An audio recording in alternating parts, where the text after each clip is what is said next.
ભારત સહિત સમગ્ર વિશ્વમાં આ ઉનાળો અતિ આકરો રહેશે. કેનેડાના ભાવિ પીએમ વડા માર્ક કાર્ની ભારત સાથે સંબંધ સુધારવા તત્પર.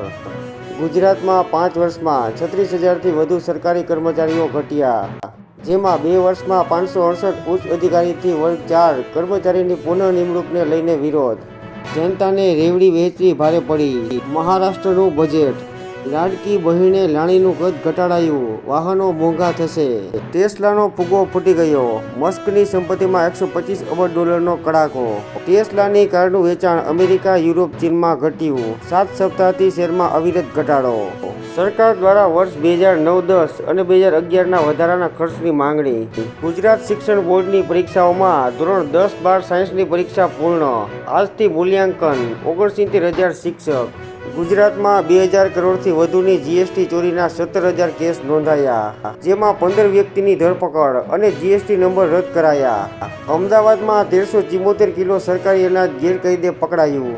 ગુજરાતના 500થી વધુ એકમોનો 1 કરોડથી વધુ વેચાણ વેરો બાકી. આવકવેરાનું પોર્ટલ ડાઉન થતાં આકારણીના ખોટા ઓર્ડરથી કરદાતા ત્રસ્ત.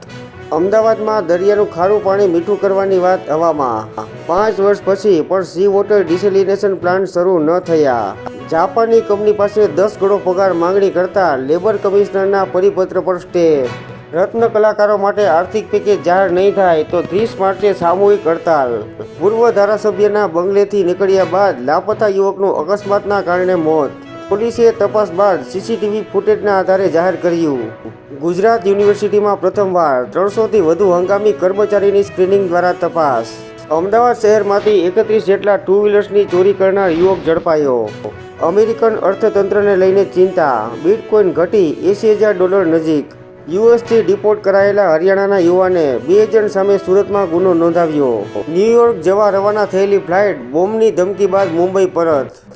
છેલ્લા 10 મહિનામાં 1.95 લાખ કરોડની જીએસટી કરચોરી. નવી ટેરિફ નીતિથી યુએસને હાલમાં ફટકો, પણ લાંબા ગાળે ફાયદો. ટ્રમ્પ. આઈપીએલમાં તમાકુ દારૂની જાહેરાતો દેખાડવા પર સ્વાસ્થ્ય મંત્રાલયનો પ્રતિબંધ. છત્તીસગઢના પૂર્વ સીએમના પુત્ર ચૈતન્ય બધેલના 15 પરિસરોમાં ઈડીના દરોડા. બિહારના આરામાં દોઢે દિવસે તનિષ્ક શોરૂમમાંથી 25 કરોડની લૂંટ. ટીડીપી સાંસદે ત્રીજું બાળક પેદા કરનાર મહિલા માટે ઇનામની જાહેરાત કરી, જેમાં ત્રીજું બાળક છોકરો હોય તો ઇનામમાં ગાય અને છોકરી હોય તો ₹50,000 આપશે. તમામ રાજ્યો વિશેષ જરૂરિયાતવાળા વિદ્યાર્થી માટે શિક્ષકો ફાળવે. નોટિફિકેશન બહાર પાડવા સુપ્રીમનો આદેશ. લલિત મોદી ના ઘરનો ના ઘાટનો. હવે વાનુઆતુના પીએમનો લલિત મોદીની નાગરિકતા રદ કરવા આદેશ.